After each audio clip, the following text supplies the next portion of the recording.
Good morning. চলে এলাম নতুন একটি ব্লগ নিয়ে। আশা করি তোমরা সবাই খুব ভালো আছো। তো আমিও মোটামুটি ভালোই আছি। তবে সকালের ওয়েদারটা দেখে মনটা একটু খারাপ হয়ে গেল। কেননা আজকে আমার অনেক জামাকাপড় ধোয়া কাচা করতে হবে। আর আকাশটা দেখো খুবই খারাপ। যখন সকাল 6টার দিকে ঘুম থেকে উঠেছিলাম তখন দেখি কি সুন্দর একটু রৌদ্র রৌদ্র, আর তারপরে ধীরে ধীরে আকাশের এই অবস্থা। তো দেখো এখন বাজে সকাল 8:30। সোনু তো স্কুলে চলে গেছে। আর এই সময়টা আমি বাড়িতে একাই থাকি। আর অন্যান্য দিন ঘরগুলো তাড়াতাড়ি মোছা হয়ে গেলেও বুধবারটা আমার একটু টাইম লাগে। কারণ বৃহস্পতিবারের দিন তো পুজো, মানে লক্ষ্মীবার একটা। তো সেদিন অতটা মোছামুছি না করাটাই ভালো। তো এর জন্য ভালো মতো পরিষ্কার পরিচ্ছন্নটা আমি বুধবারের দিন করে রাখি। তো এদিকে ঘর মুছতে মুছতে তখন আমি বাইরের দিকে দেখছি হালকা হালকা গুড়ি গুড়ি বৃষ্টি পড়ছিল। যেহেতু আগের দিন আমি একটা বার্থডে বাড়িতে গিয়েছিলাম, তো সেই জন্য জামা কাপড়ও কিন্তু আজকে বেশি ধোয়া কাচা করতে হবে। আর আকাশের এই খারাপ অবস্থা দেখে মনটাও কিন্তু খারাপ হয়ে গেছিলো।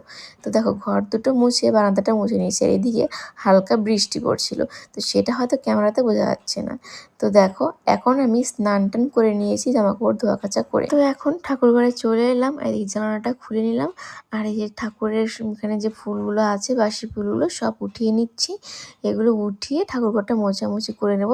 আর পুজোটা আজকে আমিই দিয়ে দেবো। যেন আমাদের বাড়ির পাশেই যে বাড়িটা, সে বাড়িতে দেল মানে নীল পুজো করে। তো দেল নামিয়েছে, সারাক্ষণ ঢাকের বাজনা হয়।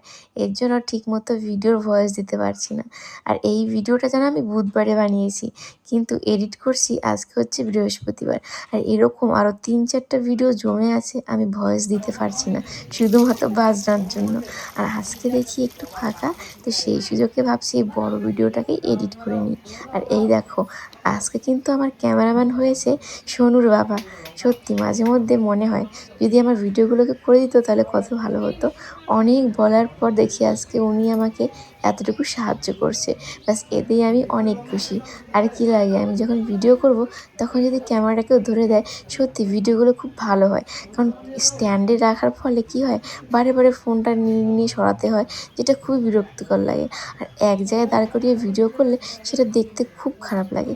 আর একবার এক জায়গায় থেকে করলে না, দেখতে খুব ভালো লাগে। তো সেটাই আমি আজকে দেখছিলাম। আর এই দেখো আমি পাশের বাড়ি দিদিদের কাছ থেকে ফুলগুলো উঠিয়ে নিলাম। ওই পাশে যে ফুলগুলো থাকে সেগুলো ওরা নেয়, আর আমাদের এপাশে থাকলে সেগুলো বলে আমাকে নিতে। তো আমি আজকে ভীষণ খুশি, কারণ এইভাবে আমার প্রথমবার ভিডিও হচ্ছে। আমি হাঁটাচলা করছি আর সেগুলো সব ক্যামেরা একবার সামনে যাচ্ছে, একবার পেছনে যাচ্ছে। কি ভালো লাগছিল। কাশ এরকম কেউ আমাকে ভিডিও করে দিত, কত ভালো লাগতো। তো আজকের এই ভিডিওটা দেখতে যে পারছো, 9 মিনিটের কি 10 মিনিটের ভিডিও। জানো এই ভিডিওটা আমার কত মিনিটের হয়েছে? অরিজিনাল ভিডিও না হলেও 40 মিনিটের কাছাকাছি হয়েছে। তাহলে ভাবো সেই বড্ড বড় ভিডিওটাকে এডিট করতে আমার কতটা সময় লেগেছে। 2 দিন আমার এডিট করতে লেগে গেছে, তারপরে ভয়েস দিতে লেগেছে।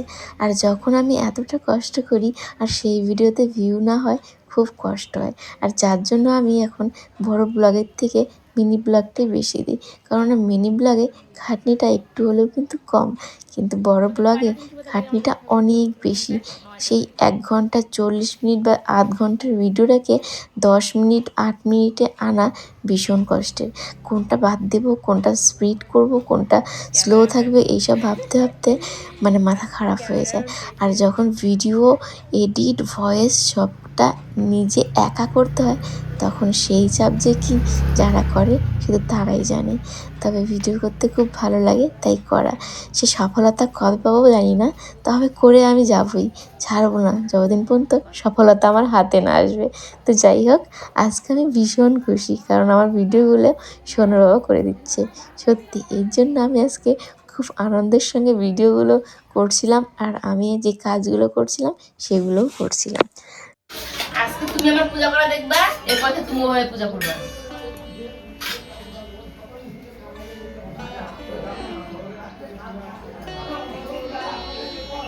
উল্টা পাল্টা করে পূজা করো।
তো দেখো আমার কিন্তু পুজো করা কমপ্লিট। এবার এই যে এক বালতি জামাকাপড় সেগুলো এখন একটা একটা করে মেলে দিচ্ছি। এইটা দেখে একটু শান্তি পেলাম, কারণ যখন আমি জামাকাপড়গুলো ভিজিয়েছিলাম তখন আকাশের অবস্থা খুবই খারাপ ছিল, এমনকি বৃষ্টিও পড়ছিল।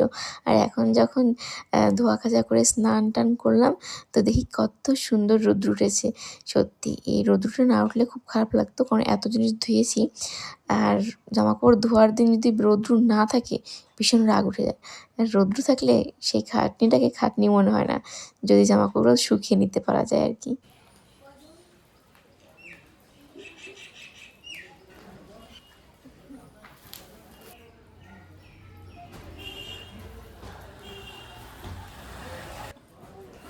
আজকে আমার এখনও রান্নাঘরে কিছুটা সময় থাকতে হবে, কারণ আমার সবজিটা বানানো হয়নি। সকালবেলা জামাকাপড় ছাড়িয়ে ভাত বানিয়েছিলাম আর আলু সিদ্ধ দিয়েছিলাম। তো এখন হচ্ছে সবজি বানাবো। আর এদিকে যে সোনু খাওয়া দাওয়া করেছিল সেই থালা বাসনগুলো ঠিকঠাক করে রেখে দিচ্ছি। এদিকে সোনুর বাবা এসে আমাকে বলছে ও নাকি জলের ট্যাঙ্কিটা পরিষ্কার করবে। এদিকে আমার সবজি বানানো বাকি আছে আর এখনও ভাত খাইনি। তাহলে ভাবো, এখন যদি ও ট্যাঙ্কিতে পরিষ্কার করতে যায় তাহলে আমি রান্না কীভাবে করবো? তো ওকে বলছিলাম যে আগে আমি রান্নাটা শেষ করি, তারপরে হচ্ছে তুমি ট্যাঙ্কিটা পরিষ্কার করো। আর এই দেখো গাছের পেঁপে, আগে এত বড় বড় পেঁপে ছিল, এখন এই অবস্থা পেঁপের, কারণ এই ছোট ছোট পেঁপেগুলো পাখি খেয়ে খেয়ে শেষ করে, যার জন্য পেঁপেগুলো আর বড়ই হতে পারছে না। তো আমি তাড়াতাড়ি করে সবজি কেটে মানে কাটতে বসি, কারণ ও নাকি আবার ট্যাঙ্কিতে আর কি পরিষ্কার করবে, নোংরা হয়ে গেছে। তো এর জন্য আর কি তাড়াহুড়ো করে সবজি কাটছিলাম। তারপরে আমি ওকে বলি যে আমি সবজিটা কেটে নিয়েছি, আমি সবজিটা ভাজতে থাকি, তুমি হচ্ছে মশলাটা করে দাও। আজকে সোয়াবিন বানাবো আর কি। মশলাটা করে দিলে এদিকে আমার তাড়াতাড়ি হয়ে যাবে। তাড়াতাড়ি হয়ে গেলে খাওয়া দাওয়া করে একদম ফাঁকা, তখনকার ও আর কি ট্যাঙ্কিটা পরিষ্কার করতে পারবে। তো এদিকে আমি এই যে সয়াবিন কষা বানাবো, তার মধ্যে একটু পেঁপেও দিয়েছি, কাঁচা পেঁপে। তো এখানে পেঁপে আর আলু ভেজে নিচ্ছিলাম। তো এদিকে কিন্তু আমার রান্নাবান্না শেষ, খাওয়া দাওয়া করে নিয়েছি। আর এখন বাজে হচ্ছে দেখো 11:30টার মতো। তো সোনুর বাবা খাওয়া দাওয়া করে ও চলে গেছে ছাদে। ছাদে গিয়ে ট্যাঙ্কিটা পরিষ্কার করতে লেগে পড়েছে। আমাদের জলের ট্যাঙ্কিটা প্রত্যেক বছর একবার করে পরিষ্কার না করলে হয় না, কারণ যেহেতু এরকম সবসময় জল ওঠে আর দেখবে একটা আয়রন জমে যায়। পরিষ্কার না করলে মনে হয় যে কত না নোংরা জমেছে। আর ও হচ্ছে যেদিন উঠেছিল উপরে, ও হনুমান জয়ন্তীর দিন সেদিনকেই দেখেছে ট্যাঙ্কিটা একটু নোংরা। তো আজ কাল করতে করতে আর হচ্ছিল না, তো ফাইনালি আজকে উপরে উঠে কাজটা করছে। আর আমার তো এখন কাজকর্ম শেষ। আমি ভেবেছিলাম কয়েকটা শর্ট ভিডিও বানাবো, রিলস বানাবো। আমি এখানে বসেই বেশিরভাগ ভিডিওটা বানাই, খাওয়া দাওয়া করে না অন্য জায়গায় দাঁড়িয়ে থাকতে ইচ্ছা করে না, এখানে বিছানায় বসে ভালো হয়। তো ও আমাকে ডাকাডাকি করছিল, এই জন্য আর ঘরে বসে ভিডিও করলাম না, বাইরে এখানে এলাম, কারণ এখানে বারবার ওই মোটরের সুইচ দিতে হবে। ট্যাঙ্কি পরিষ্কার হয়ে গেছে, এখন নোংরা জলগুলো বের করে দিচ্ছি, তো কতটা নোংরা জল বেরোচ্ছে। তো সোনুর বাবা এখন স্নান করবে, তারপর সোনুকে যাবে আনতে। আজকে সোনুকে স্কুলে পাঠিয়ে আমরা দুজন কত কাজ করলাম, তো এইভাবেই আজকের দিনটা কেটে যায়। চলো আমার আজকের ব্লগটা এই পর্যন্ত। যদি তোমাদের ভালো লাগে তাহলে অবশ্যই লাইক করো। দেখা হবে নতুন একটি ব্লগে। সবাই ভালো থেকো, সুস্থ থেকো, টাটা বাই।